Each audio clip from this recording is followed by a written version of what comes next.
everybody, welcome back. This is My Second Self and I. I'm Matt, your beloved goofy host, and the other echoey voice that might pop in from time to time is Alex. He's kind of the co-host. He's supposed to help keep me on track. That's me. Hi, everybody. Hope everybody still has all 10 of their fingers and toes after the 4th of July holiday. If you don't, maybe keep this on while you're recovering in the hospital. You know, they say laughter is the best medicine, and this show is free. So hey, that's 2 of the best things ever in life, all right here, for you.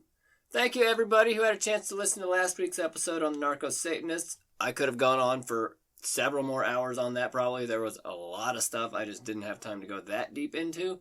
Today, we're going to be talking about a completely different kind of murderer. If you did listen last week, you might remember at the end me saying some stuff about my inability to see women as hurtful or dangerous.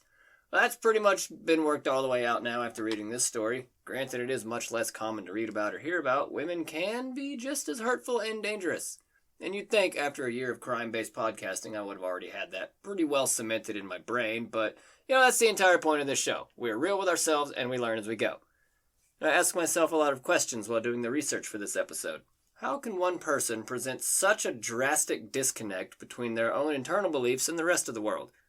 How can the people around that person be so willing to tolerate their behavior, and most importantly, how did any of this happen? Yes, I'm aware I just gave you a list of rhetorical questions, but through the use of rhetoric, I think we can actually provide a sort of answer for that today. And also, this person is a dangerous sociopath with a strong sense of cognitive dissonance. The rest of the world is wrong, only I am right. Only the stuff inside my head is accurate. Everything else is completely made up garbage bullshittery. So what are we talking about today? Nurses! One nurse in particular, a woman named Genene Jones. During the course of her employment in the medical field in 2 different practices and made possible by the higher-ups in the hospital staff, Genene Jones faced 8 separate criminal charges, one for the death of a little girl named Chelsea McClellan, as well as 7 other indictments for, quote, intentionally and knowingly injuring the children by injecting with, bear with me, succinylcholine or some other drug. However, she may have killed up to 60 children and babies. That's too many. She also has a lot of quotes that really speak to her character as a person, which are also completely made up garbage bullshittery. She is an overall general pain in the ass to be near, and she's also an asshole about it. To clarify, I mean that her quotes are overinflated lies or half-truths to protect herself or make herself look more genuine, not that I made them up. I only make up those crazy fake ads or commercials and the occasional comedic misdirection, but I usually tell you about those anyway. And I'd love to tell you all about those things, but first, there's something else I should tell you. You should probably already know if you've been listening, and by my tone of voice, but if you're new here, guess what? This is a comedy show. I'm going to make jokes. My energy is going to be chaotic at times. I swear a lot, and there might be 1 or 2 fake commercials or ads that I put in just to give us a little break every now and then. This is supposed to be a fun show. It doesn't have to you leaving feeling gross. I know. What's funny about babies dying? Nothing! That's the point. There's absolutely nothing funny about babies or children or anybody dying, for that matter. The funny part, the part that makes you scratch your head, is when people think they can get away with this shit. Particularly in the nursing field, which is extremely heavily regulated with tons and tons of checks and balances and logs and reports to make sure that what happened in today's story doesn't happen. And yet it still did. How do you get from A to B to X? That's where the funny stuff is, the in-between, the things people do, the things they say, the reasons they give. The truest parts of the story are oftentimes the parts where the most potential for comedy lies. Those are the kinds of things I'm talking about when I say it's a comedy show. Probably not going to be making fun of dead babies or other people. Even though I have a fucked up sense of humor and dead baby jokes really do make me laugh, I'm just going to stay in the other lane today with the asshole nurse we're going to be talking about. There's plenty of other material to work with over there. So if you're still here, you're still on board, how about you set yourself up with whatever thing it is you do that you like to do to relax, and let me tell you a story about the worst excuse for a nurse in the world, or at least one of them. It's time to go work the 3 to 11 death shift with Genene Jones. Let's go, everybody. So Genene Jones has a lot of layers to her as a person. None of them are particularly desirable either. She's frequently quoted as being aggressive, overbearing, rude, a know-it-all, just a general pain in the ass to be around, whether it be as coworkers or otherwise. I've worked in food service and retail for the better part of about 20 years now, and I've interacted with this specific flavor of personality more times than I can count, and I'm certain many of you as well. Seems to also be pretty common in some of the louder religious and political circles you see around the country, so I'd be willing to bet a lot of you have somebody you know right now in mind with some of these tendencies. Have you ever been walking through the store and saw a sign that says, "Buy one, get one half off"? Well, Genene saw it, but she only read the half off part, and now it's the cashier's fault for ringing it up wrong. And when the cashier says, "Well, you have to buy one at full price to get the other one half off," suddenly it's false advertising. I don't know why the cashier sounds like that. Or maybe you've been behind that person at the checkout because they're going to make it everybody else's fucking problem and hold the line up. Other waiters, remember that one dickhead or that dumb bitch that definitely ordered the chicken, but when you got to the table with the chicken, they've decided since then that, I ordered steak. As if you're magically supposed to know that when they said chicken, they meant to say steak, and now you're a terrible waiter, and how hard is your job, and you know how much money I make in a year, you little asshole? And now nobody else at the table is going to say anything about them to their behavior? That's Genene. She's that person. And just like that table at the restaurant, she somehow has people on her side throughout this story, despite all the glaring evidence to the contrary. This week, I think the best way to set everything up is to introduce the main characters ahead of time. That way we can get acquainted with everybody's mannerisms and personalities and attitudes. Context for this is pretty evident once we get into it, but knowing who we're going to be talking about ahead of time will make it easier to follow along, instead of having to stop every 10 minutes with, "Hey, here's another new person, hope you're paying attention," because I know you're not perfectly, and that's okay. I do that too, especially with reading. I'll be reading through stuff, but my brain is elsewhere. It could be an article about ritualistic murder and sacrifices like last week, and my eyes will be moving like I'm reading, but inside it's just the Taco Bell dog flying a submarine around by Jupiter. I'm impressed with myself every time I can actually get anything done. I can read for hours and fucking absorb none of it. But you probably knew that, though. We've been together over a year now. And I'm fairly certain my target audience has that same issue to, some degree. And for the first target for my audience today is, of course, Genene Jones. So let's talk about how she ended up working in the hospital. Wow, you really nailed that segue. By all accounts, Genene had a really good life and upbringing. She was born on July 13th, 1950, so she's 72, same age and almost day as me, except mine is on the 15th. She, along with 3 other children, were adopted. Her father was a hard worker and a shrewd businessman at that. In Genene's early life, he purchased a new business, a combination that I've never heard of before, I don't think, a swim club by day and a nightclub by night. The Kit Kat Swim Club was where Genene's parents spent most of their time. Richard, old Daddy Dick, spent a lot of time with Genene painting the billboards around town or doing other advertisements for the club, while Mama Gladys was the DJ at the club spinning records. Perfectly executed. Which Genene absolutely loved. She says, "We just had a ball together." She would end up adopting a lot of her father's mannerisms too. He didn't take a lot of shit from other people. Based on his description, a 6-foot-tall, 240-pound bald man, I'm kind of imagining Kingpin from Daredevil or like the Southern Dad version of Michael Chiklis. Just a big fucking pointy-headed bald guy, probably rocking a goatee or a boss standalone who can and will kick your ass, but he'd rather do business with you instead. I don't know anything else about Mama G, except that she's a competent DJ. The club seems to have done pretty good for a while too. And so did Genene for a while, but around high school time she starts developing her personality that we'll see later on. She was working often in the library at her high school and was kind of a bossy kid. If other kids weren't working the way they were supposed to, she'd just tell them what to do. She was that boring goody two-shoes, have to get good grades, what even is fun girl that we all went to high school with. You guys are having fun the wrong way and you're doing it wrong, shut the fuck up! Remember that girl? Or that guy? Ugh. Those people were so annoying. She takes herself way too seriously, a little bit too literally, and she doesn't know how to have fun. And she also doesn't talk like how a normal person talks, we'll see later on. She uses exceptionally dramatic speech to try to convince people that she's right. The more intelligent I sound, the more likely they are to believe this lie that I'm making up for attention. And the more syllables I use in my everyday speech, the longer people have to stay and listen to what I have to say, which they're going to because I'll force them to, and they'll fucking settle in because I also have a lot to say. Ugh, this personality type even exists is so annoying, let alone that it's applied to a medical, quote, professional today. Things for Genene were going pretty well up until high school graduation. On top of developing a shitty personality, she also lost several family members before she was even 18. Old Dick Daddy died of cancer in 1968. One of her brothers also died of cancer before that, and one of her other brothers died in a way that we haven't yet seen on this show, I don't think. He died in an explosion that was caused by a bomb that he made himself when he was only 16. What the fuck? Holy shit, really? What kind of bomb was it? Doesn't say, but I'd have to imagine maybe a pipe bomb or maybe a sparkler bomb. I don't know. I'm not going to Google what kind of bombs a 16-year-old can make, though, because I don't want to get flagged by the FBI. After graduation, Genene marries her high school sweetheart, as so many people did back then, and as with so many others, it was a long-winded, strained marriage that was doomed to fail from the beginning. Don't marry your high school sweetheart. You don't even really know yourself by then, let alone who you want to spend the rest of your life with. High school sweetheart marriers, let me know how it's going for you in the YouTube comments. And did you know, by the way, you can listen to this show on YouTube? It is only audio, but it would allow you to comment and or interact with me. I'm just super saying. She also marries a guy, James Harvey Delaney Jr. in 1968. That's the high school sweetheart. Went to beauty school, got a job in the beauty parlor at the hospital. Then her husband gets drafted into the Navy. They move to Georgia, and her son Michael is born. I wrote her son Michael is born.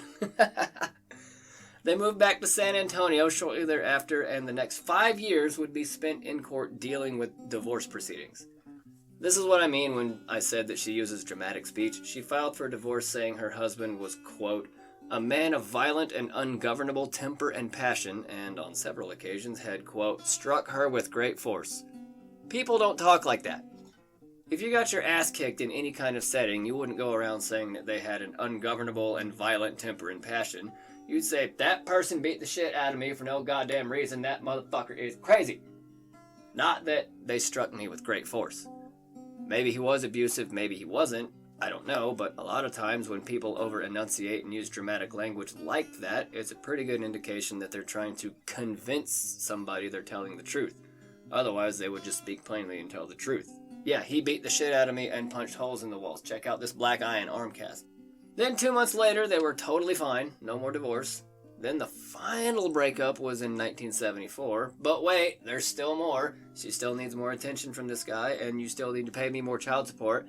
Then in March 1977, they finally decide to drop all the legal bullshittery for good. And a few months later after that, on July 17th, also almost my birthday, her daughter Heather is born. There really is no love like toxic codependency. Genene claims that Heather's real father is some dead guy named Ron English, as perfectly a made-up name as I've ever heard. But she would later go on to tell Dr. Kathy Holland that her father is actually James. We'll catch up with who she is in just a minute here.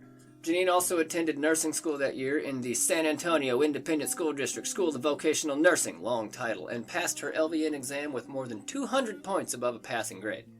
She then got a job in the hospital as an LVN, but was asked to resign after about 8 months. She claims, I had a conflict with the doctor. It was a lack of feeling on the physician's part toward the patient, and I stood up for the patient, and he didn't like that. They asked me to resign. The absolutely massive balls on this woman to be telling a doctor how to do his doctor job after only being out of nursing school for 8 months. But that doctor is a mean asshole. There's no way he should be treating patients like that. Trust me, I'm a nurse, and I know. I just graduated from the first stage of nursing school, so I know better than doctors because it's still fresh. Also, resigning after being asked to resign seems almost like an admission of guilt to me. And how she didn't actually say anything happened, just that there was a disagreement, also seems fishy. She bounces around different hospital jobs for a little while until finally landing in a position at the ICU in the Bexar County Medical Hospital in October 1978. And we'll catch up with Genene and what she's doing in there in just a little bit. But I want to introduce you to a couple other people first. Right after this word from a totally legitimate advertising partner. Hello again. I am, of course, Minerva Minutia, leader of the Zardokians, the people chosen by Zardok to welcome his return and revel in the wake of his destructive power. He is bequeathed unto me and only me, a relic of great importance, an ancient device that resonates with naturally occurring frequencies in normal human speech and can alter them to produce an entirely new sound. For example, when I speak normally, I sound like this. But when I speak through the Voxitron, I can sound like this!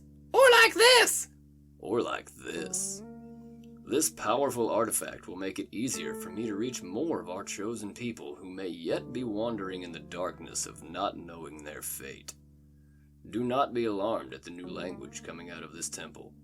As times change, we must evolve with them in order to secure our place in the universe. What was written can be rewritten. That is the way of Zardoc. We will carve our own space in history, and we owe it all to Zardoc and his gift of the Voxatron. Go forth and spread the word. Zardoc awaits.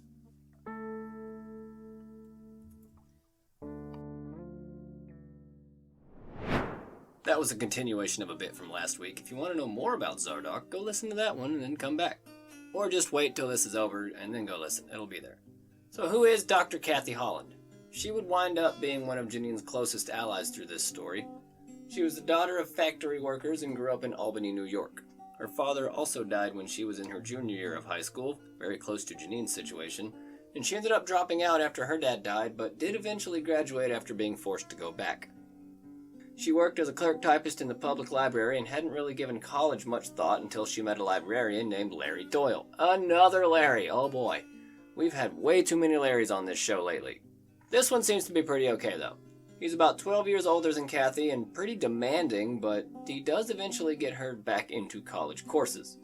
After some time, they moved to Tucson, where Kathy enrolled at the University of Arizona as a bio major. Woo! Then Larry gets a pretty good job up in Cornell University, back in New York, where Kathy also attended for her undergraduate degree.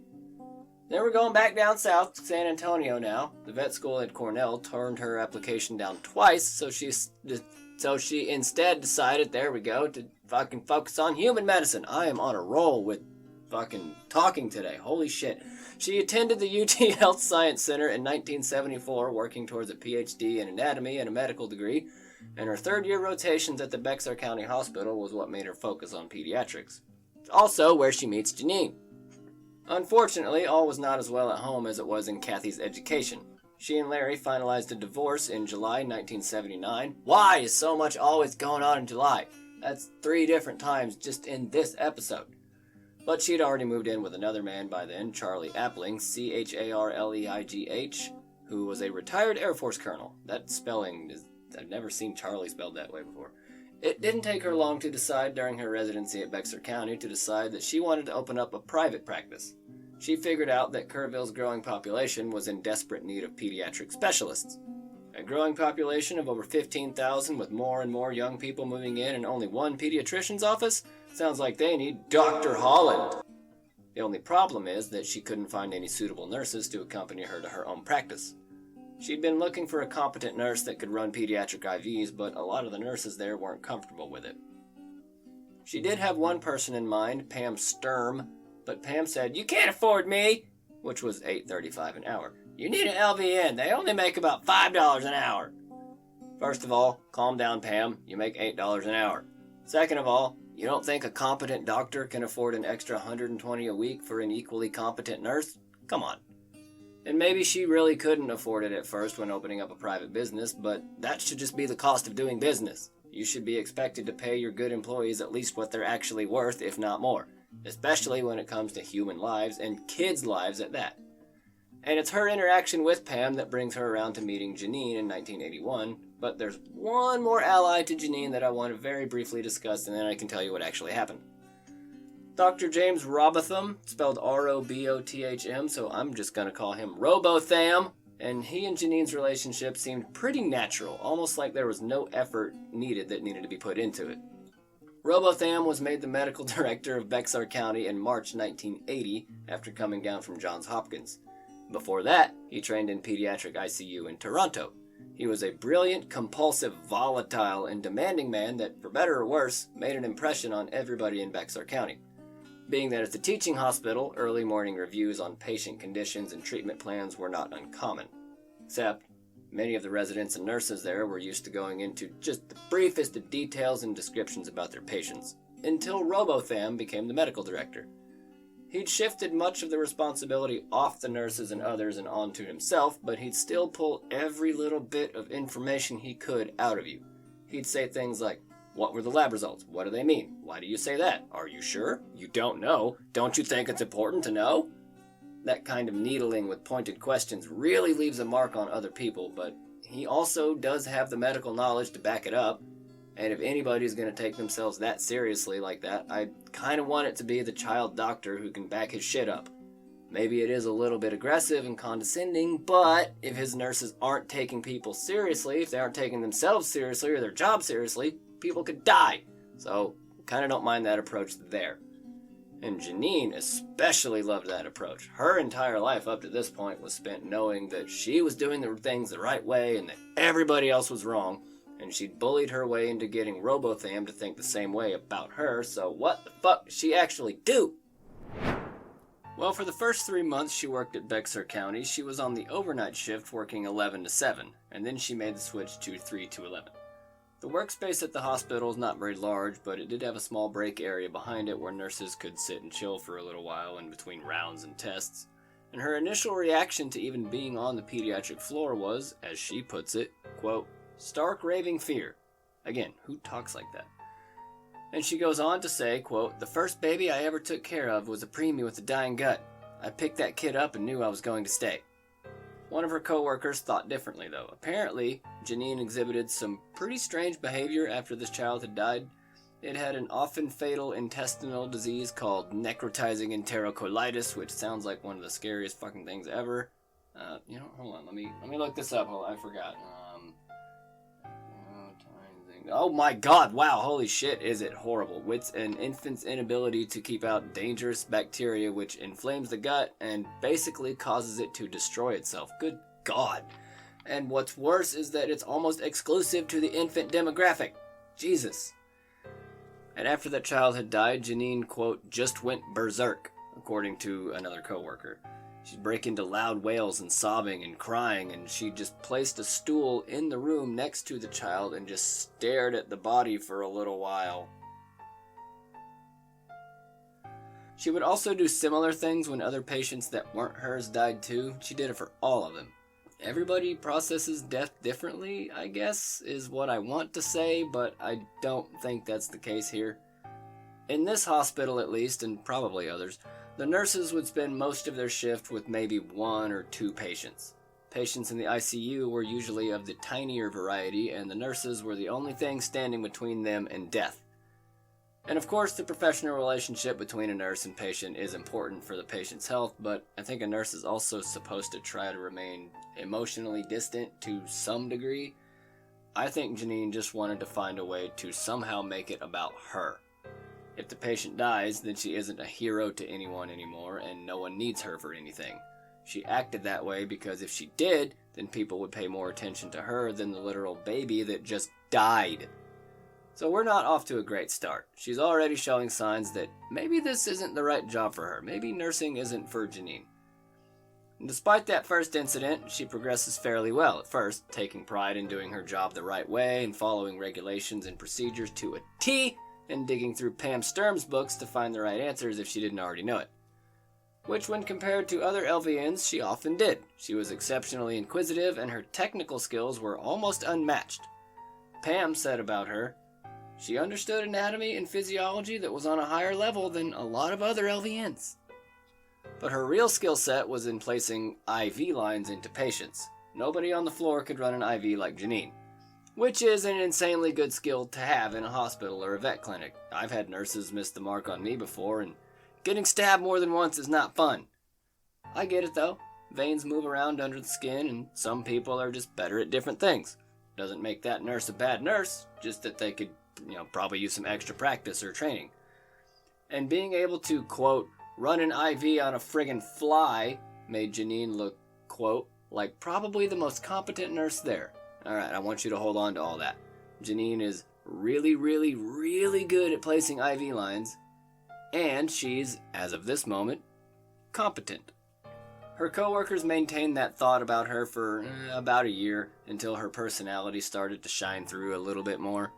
Openly talking shit about other nurses and doctors, the way they cared for their patients, the hospital itself, Genene didn't give a shit and voiced her strong opinions openly.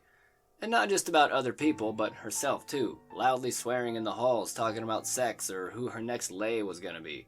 Now don't get me wrong, I love a horny nurse just as much as the next guy, and they serve an important purpose in society, maybe on a greater scale than a regular nurse. I mean, they save lives, they make hospital stays more bearable. Shit, the whole concept of them generates revenue for a variety of different businesses other than hospitals. They're one of the greatest assets to the economy, really.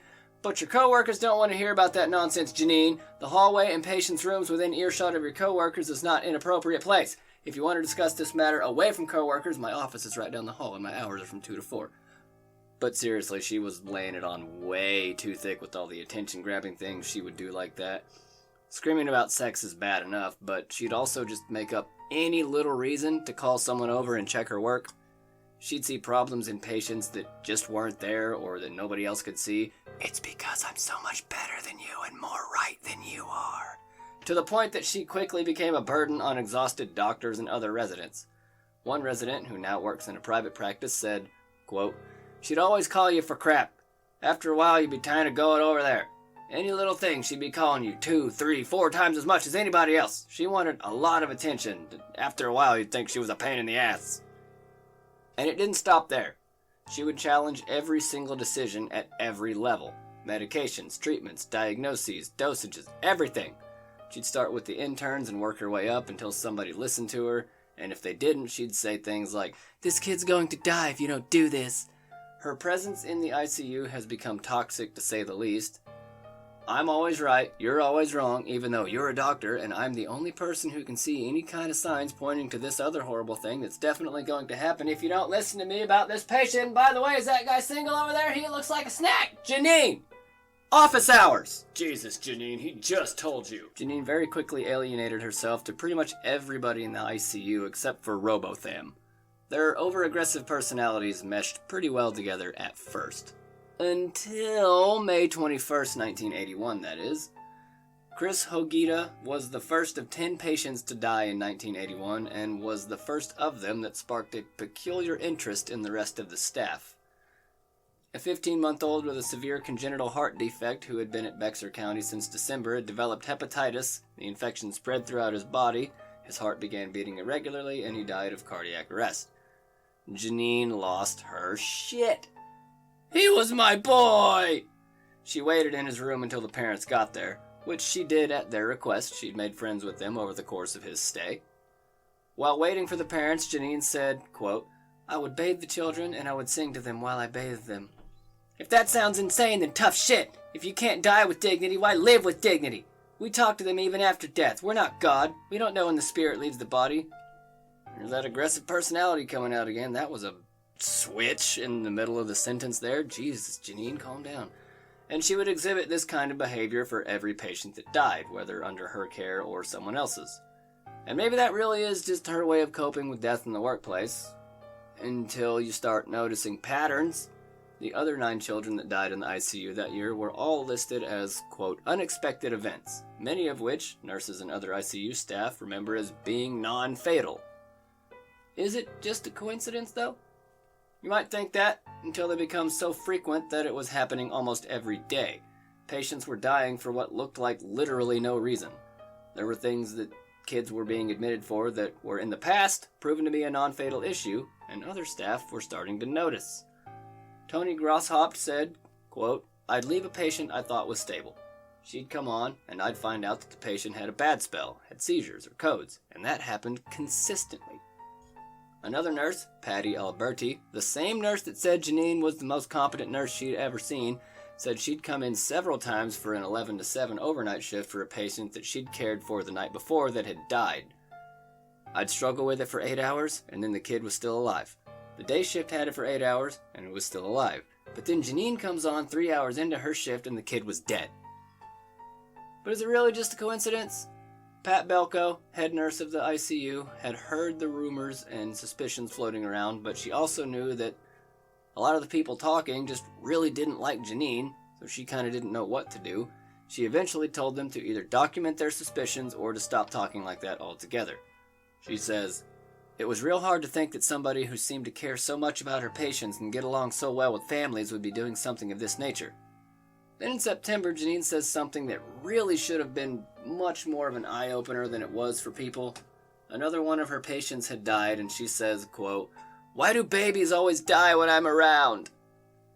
As if she's acknowledging that she's the common denominator in all the deaths and near-deaths that have been ravaging the hospital for this entire year up to then. That is a great question, Genene. Why do you think babies always die when you're around?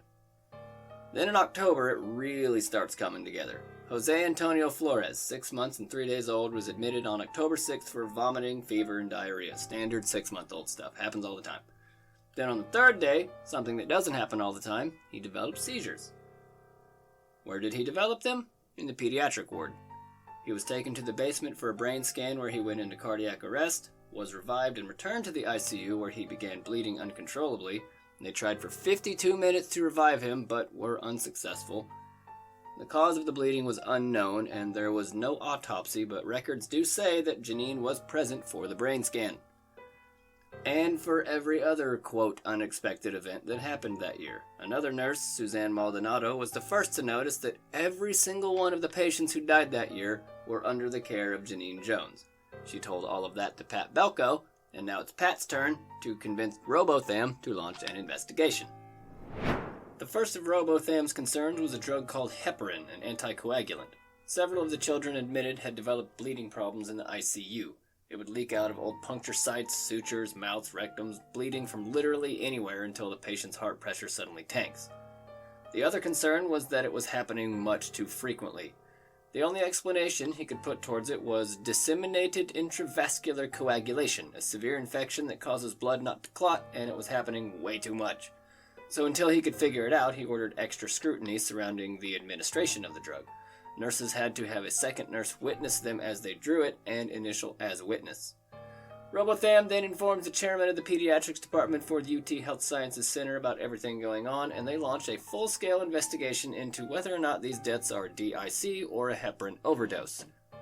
Nurses are also instructed to draw an extra blood sample anytime a child develops an unexpected problem. Meanwhile, on December 22nd, another child died under almost the exact same circumstances as the others. Dorelia Rios, 25 months old, had been admitted numerous times for gastrointestinal surgeries. She was given fluids for dehydration and antibiotics to fight the infection, but suffered a fatal cardiac arrest, with Genene's name attached to the file, along with a note from Genene that said, "A legend in her own time. Merry Christmas, Dora. I love you. Jones, LVN." Early in January, the initial results of the investigation turned up no evidence of any wrongdoing, until Rolando Santos was admitted. He came in on December 27th at 4 weeks old with pneumonia and breathing problems, so they placed him on a respirator. 3 days later, on the 30th, he started having seizures, but they couldn't figure out why. Then he also goes into cardiac arrest and is revived. January 1st, his blood pressure drops again, and he begins bleeding uncontrollably, which was fortunately stopped, until January 6th, where it started again, but this time they were ready. Dr. Ken Copeland ordered lab tests to see if it was heparin, and bingo, bango, we got a match. Confirmed documentation of a heparin overdose in the ICU. But also good news, he did survive. After Ken told the ICU nurses to get him out of the ICU and move him into the main floor, he went home about 4 days later. The investigation is still mostly at a standstill, though. While they do have documented evidence of a heparin overdose, they still can't positively tie it to a single employee. It's not until almost a whole month later and after another child dies that the hospital makes any kind of decision, and it's kind of not even really a decision. They determined that it was just a matter of poor leadership in the pediatrics department and that the nurses were just having a big cat fight with each other. So even though they had a ton of circumstantial evidence pointing to Genene for all the deaths, the legal team decided to just stay quiet and continue the investigation internally, whatever the hell that means. They didn't want to give Genene any legal ground to stand on if they fired her for anything and they were wrong. So instead of contacting the DA or the police or anything helpful like that, the higher-ups at the hospital decided the best course of action is to just sit back and see what happens. Fortunately for them, Genene is pretty much resigned to her fate by now, and she'll be gone very soon. She's pretty vocal about everything going on as well, which should surprise nobody. "They're out to hang me. They might as well just let me go." She even said to Robotham, "Just what the hell's going on? Do you think I'm doing something to the kids?" And Robotham just says, "Yeah." Then the next day, she tried out a different way of getting his attention. She tells Robotham again, "This unit is my life. If you try to take me away from this unit, I have my black book with the names of every kid who's died in the unit and the doctor who caused the death." A weird thing to claim to have, and an even more convenient deflection. I can prove that someone else killed those kids, with my own evidence that I also wrote myself. It's bulletproof. And the investigation basically just waffled around like that until March, and the only decisions they actually made were to dissolve the ICU temporarily and restaff with only registered nurses, relieve Pat Belko and Robotham of their positions, and to offer the current ICU staff new jobs in other areas of the hospital, including Genene, who received high praise and recommendation. Fucking what? As you might imagine, this decision was met with tears and screams from the nursing staff. But don't worry, Genene's here to save the day. She said, "If you want a scapegoat, take me. We know you just want to get rid of me. Just let me go and let the others stay." And I have to say again, that really almost sounds like an admission of guilt. And it's also saying, look at me. I'm volunteering to take sole responsibility and punishment. Why would I do that? If I volunteer to take a lie detector test, no way they'll think I'm the murderer. Oh, so you'll say you'll pass a lie detector test. Okay, I mean, if you say you'll pass, then you'll probably pass. No need to come down to the station. You know yourself better than anyone else. You have a good day now. I swear that has to be at least part of what she's thinking when she says shit like that. And shortly after all that, she would leave the Bexar County Hospital to go work for Dr. Holland. We'll get there in just a second. And wouldn't you know it, as soon as Genene leaves the hospital, all the weird unexpected emergencies and baby deaths just suddenly stopped. We're going to fast forward a little bit to August of 1982 when Dr. Holland opens the clinic. She had her suspicions on even hiring Genene, but Genene basically decided for herself that she was going to work with her, and Kathy just kind of went with it because, well, she needed a nurse. And almost immediately after opening, the same types of issues start right back up again. A little girl named Chelsea McClellan was admitted to Dr. Holland's clinic for erratic breathing. She experienced similar types of breath-holding spells before at different hospital and was treated for pneumonia, but tests didn't show anything to indicate seizures or otherwise any kind of breathing disorder. Dr. Holland's secretary Gwen told her that Chelsea's mother was worried about the erratic breathing and that when Chelsea arrived, her lips were sort of blue. But her parents never said anything like that. Her mom said, "There wasn't a damn thing blue about her except her eyes." Then Genene comes in to assist and takes Chelsea away to the treatment room, and 5 minutes later, she calls for Dr. Holland, "Would you come over here?" And now Chelsea has a respiratory mask hooked up to her face and all sorts of tubes and IVs coming and going, and now Dr. Holland has to tell the parents, "Your daughter just had a seizure." They took Chelsea to the emergency room, Holland and Genene, and she recovered fully on her own and was sent home 9 days later. Nothing to explain about the seizures or any breathing problems in any of the tests that they were performed. That was on Tuesday the 24th. Next is on Friday, August 27th with Brandy Lee Benitez. Rather, rinse, repeat. Brandy is admitted for generally normal, non-threatening symptoms and is suddenly rushed to the hospital for seizures and breathing problems. She recovered 6 days later after her tests also showed nothing conclusive as to why she had those symptoms. Monday, August 30th, moving right along, Christopher Parker and Jimmy Pearsons run into the same issues while being treated by Genene. Here's another thing. Once they get to the emergency room and are left alone, away from Genene, all these kids end up being totally fine and recovering on their own. But Genene and Holland eventually convinced the ER staff to transfer Chris and Jimmy both to the Santa Rosa Hospital by helicopter, and Genene once again finds herself in the middle of some kind of medical drama only she can see. She gets out of her seat while mid-flight, looks at Jimmy, and just decides that he's seizing. No indication whatsoever from the monitors. The kid is totally fine otherwise. I mean, he had other stuff going on, but he was doing fine without Genene's help. He wasn't even one of their clinic's patients. He just happened to show up at the same ER as Chris, and they took him along with them. But Genene is certain that Jimmy has begun seizing and whips out her stethoscope, and to the confusion of the pilots, "What the hell are you doing over there?" They keep shouting at her to sit back down, and she waves them off until eventually she whips out a syringe and shouts loud enough for them to hear, "Sir, mark time!" She whips out the syringe to start injecting him with something, and within moments his heart starts beating irregularly and his face starts turning blue. They had to perform an emergency landing to get a respiratory bag on him, and this kid somehow just barely clung to life as they rushed him over to a hospital where he stabilized. He did eventually recover enough to go back home to Kerrville, but while there, his condition slowly worsened and was eventually transferred back to Santa Rosa Hospital where he died. If you ask Genene what happened, though, she has a completely different telling of the story. She says Jimmy turned black and that the pilots were full of shit. They didn't even want to look at Jimmy. They couldn't stand to look at Jimmy. He kept telling me, what's the point of putting in a breathing tube? Just let the kid die. Really have a hard time believing that happened. No. Nuh-uh. Once again, Genene has an answer for this, and it's that somebody else is at fault. Nothing is ever her fault. Have I said that before? Have I mentioned that Genene is always right about everything?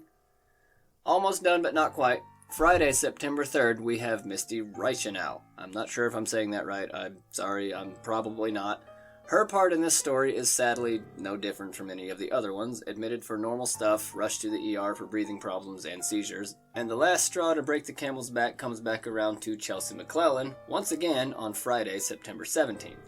She wasn't even really sick when she came back in. This was just supposed to be a routine checkup. But Genene just had to intervene, and proceeded to do the exact same thing she had done to almost every other patient that walked through those doors. And this time it was in front of the mother. As Chelsea's mom is holding her, Genene injects her with something into her thigh and immediately starts having trouble breathing and all the other symptoms I've mentioned before. They rush her to the hospital in an ambulance, but on the way she flatlines. After reaching the hospital, they try for 20 minutes to revive her, but it's too late. And if that wasn't enough for you, it certainly wasn't enough for Genene, because that same day, 3 hours after Chelsea had passed, another patient was brought into Dr. Holland's clinic. Jacob Evans would survive his encounter with Genene, but it doesn't make it any less terrifying. He went through the exact same scenario as all the others. And I think the last person to be treated by Genene was Rolinda Ruff, who came in on September 30th. That's where the new names stop in my sources here, and I think that's the last one. And by then, the heat was already on for Genene, and she didn't even know it. The clinic had been open for barely 2 months. Over the next 8 months of the investigation, it's all but concluded that Genene for sure had something to do with all the baby deaths. Dr. Holland fires her, she attempts suicide, is revived, moves in with Chris Hogita's parents. Remember, they were friends before this? They didn't know at the time that she was responsible. And she is finally arrested on May 25th over in Odessa while visiting her husband's relatives. Yeah, by the way, she's still married throughout all this, but I'm not so sure. The thing that sealed it for her was whenever they exhumed Chelsea's body.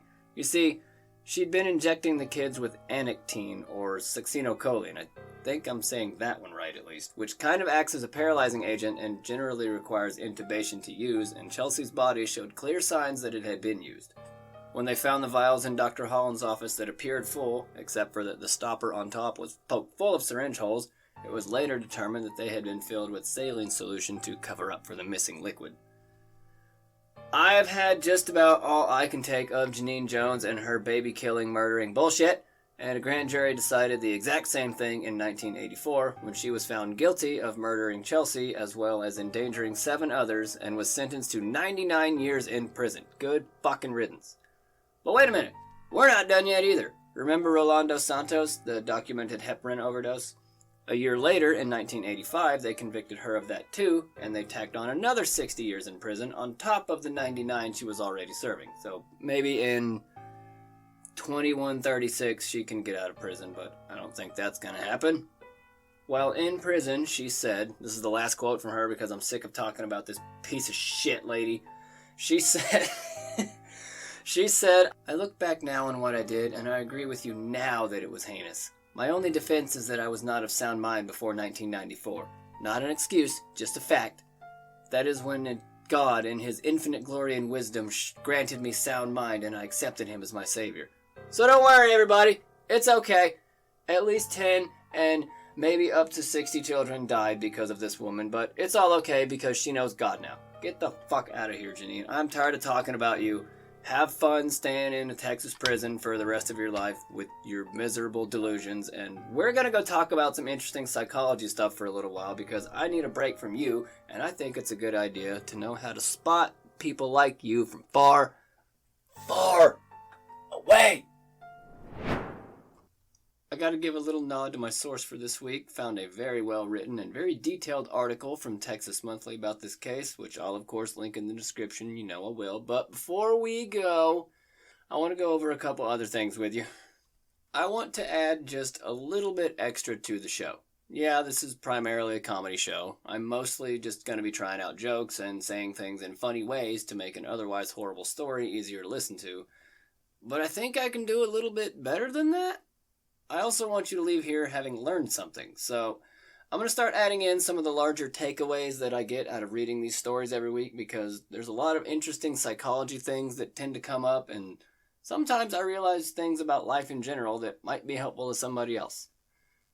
Like in today's story, the way Genene speaks can be a really telling thing as well. I found an article about it a few days ago that I can't seem to find anymore. I'm trying to remember the verbiage that it used, but there are certain details that you can look for when talking to someone that might help you catch them in a lie.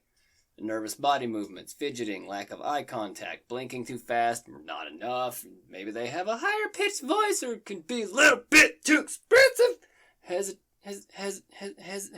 hesitating, speech errors, errors. Like, I got Charlie and It's Always Sunny in my head right now just saying all this, and it's another really interesting thing to look out for. Could be a lack of contractions is really interesting to me. For whatever reason, liars don't tend to use contractions when they're speaking. They'll say things like, I did not, or I have not, or, things like that. They subconsciously think it makes them sound more credible. Kind of like how Genene talked today. Fucking nailed it!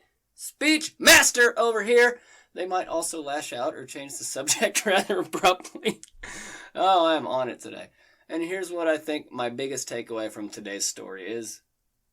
The best thing you can do for yourself, the best gift you can give yourself, I think, is the ability to be wrong. If a person has a mindset where they're right no matter what and everyone else is wrong, I think they're doing themselves a massive disservice in terms of learning potential.